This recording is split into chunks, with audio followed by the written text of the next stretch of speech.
नमस्कार। देश की तमाम फटाफट खबरों में आपका स्वागत है। खबरों के लिए आपसे निवेदन की यदि आपने हमारे चैनल को सब्सक्राइब नहीं किया तो कृपया करके आपके अपने चैनल को सब्सक्राइब करना ना भूलें। आप सब्सक्राइब करते हैं तो हमें हिम्मत होती है सही और सच्ची खबरें आप तक पहुंचाने की। वरना मीडिया में किस तरह की खबरें आपको दिखाई जाती है, किस तरह का डर आपको दिखाया जाता है, किस तरह से आपको दिखाया जाता है कि आपका संकट किस तरह से चारों ओर से घिरा हुआ है। जबकि होना ये चाहिए कि आपको शिक्षा की बात करनी चाहिए। आप पर मीडिया में इस तरह की बात होनी चाहिए कि आपके बच्चे रोजगार कैसे प्राप्त करेंगे, आपकी अपनी तरक्की कैसे होगी, ईएमआई का बोझ यदि बढ़ रहा है तो ईएमआई का बोझ कैसे कम होगा। सेंसेक्स में इतनी गिरावट के बावजूद भी कहीं कोई चर्चा नहीं है। विदेशी से अप्रवासी भारतीय अपने देश के नागरिक बेड़ियों में आए जा रहे हैं तो उसकी कोई बात नहीं हो रही है। यानी कि मीडिया में उन सभी खबरों को गायब किया जा रहा है जिन खबरों से आप डायरेक्ट संबंधित हैं। यानी सिर्फ आपकी खबरें गायब है, बाकी और सभी की खबरें इस तरह से चलाई जा रही है कि आपको एक नया किस तरह से तंत्र में तब्दील कर दिया गया है मीडिया के द्वारा, यह आप अब भली भांति जानते हैं। तो इसलिए क्या है आज बड़ी खबर।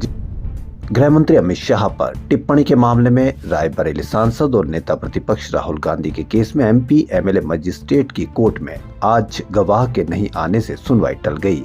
परिवादी के वकील संतोष पांडे ने बताया कि गवाह नहीं आने से मौका लेने के कारण सुनवाई 6 मार्च के लिए टल गई है। वर्ष 2018 में बेंगलुरु में एक जनसभा के दौरान राहुल गांधी ने तत्कालीन बीजेपी राष्ट्रीय अध्यक्ष व मौजूदा केंद्रीय गृह मंत्री अमित शाह पर टिप्पणी की थी।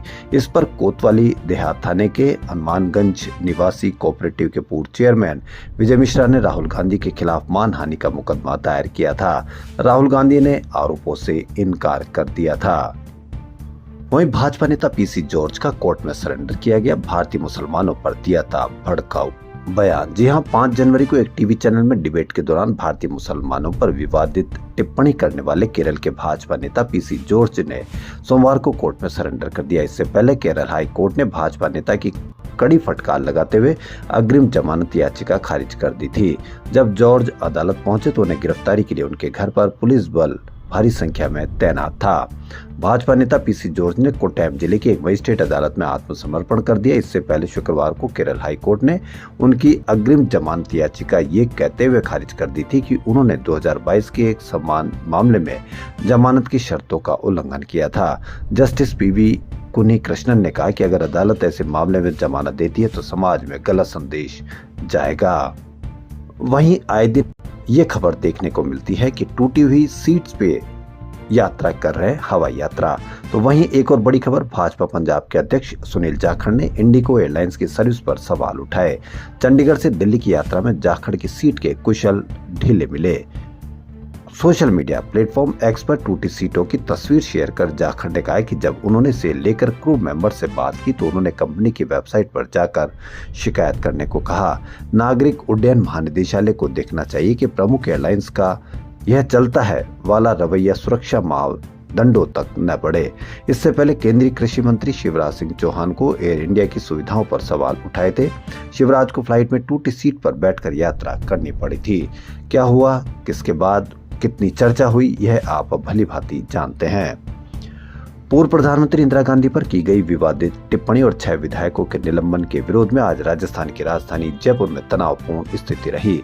विधानसभा का कांग्रेस घेराव करने जा रहे कांग्रेसी कार्यकर्ताओं और पुलिस के बीच जमकर धक्का मुक्की झड़प हुई। जयपुर के एक सर्किल पर पुलिस ने बैरिकेड्स लगाकर मार्च को रोक दिया। बैरिकेडिंग के बीच बने मंच से कांग्रेस नेताओं ने कार्यकर्ताओं को संबोधित किया। भीड़ को उग्र होता देख पुलिस ने वाटर कैनन का इस्तेमाल किया। स्थिति को नियंत्रण करने के लिए पुलिस ने प्रदर्शनकारियों को बैरिकेडिंग से खदेड़ा और कई कार्यकर्ताओं को हिरासत में लिया। विधानसभा घेराव के दौरान पुलिस ने वाटर कैनन से कड़ी कार्रवाई की। पानी की तेज बौछार से कांग्रेस नेता और कार्यकर्ता पीछे हटने को मजबूर हो गए। कार्यकर्ता पानी के तेज प्रेशर के कारण सड़क पर गिरते हुए दिखे। पुलिस की कार्रवाई से प्रदर्शन स्थल पर अफरा तफरी का माहौल बन गया। महाकुंभ का 43वां दिन है। मेला खत्म होने में 2 दिन और बचे हैं। आज शाम 4 बजे तक 1,05,00,000 से ज्यादा लोगों ने स्नान किया। संगम स्टेशन से लेकर संगम तक भीड़ ज्यादा थी। दोपहर तक भीड़ कम होना शुरू हो गई। 13 जनवरी से अब तक कई करोड़ श्रद्धालु संगम में डुबकी लगा चुके हैं। बॉलीवुड एक्टर अक्षय कुमार ने आज संगम स्नान किया। एक्ट्रेस कैटरीना कैफ भी महाकुंभ पहुंची। परमार्थ निकेतन शिविर में स्वामी चिदानंद सरस्वती और साध्वी भगवती सरस्वती का आशीर्वाद लिया। इसी बीच आज प्रयागराज में एंट्री पॉइंट पर पार्किंग के आसपास जाम की स्थिति रही। शहर के अंदर चौराहों पर भी बीच बीच में जाम लग रहा है। प्रयागराज पहुंचने वाली गाड़ियों को संगम से 10 किलोमीटर पहले पार्किंग में रोका जा रहा है। इसके बाद मेला क्षेत्र तक ऑटो, ई रिक्शा या शटल बसों से जा सकते हैं। ऑटो वाले 10 किलोमीटर का 1000 रुपए वसूल कर रहे हैं। अमेरिकी एजेंसी यूएसएड की ओर से भारत में वोटर टर्नआउट बढ़ाने के लिए की गई कथित फंडिंग से उठा राजनीतिक तूफान थमने का नाम नहीं ले रहा। इस मुद्दे को लेकर कांग्रेस और बीजेपी लगातार एक दूसरे पर हमलावर है। कांग्रेस ने इसे देश को गुमराह करने के लिए एक और जुमला बताया।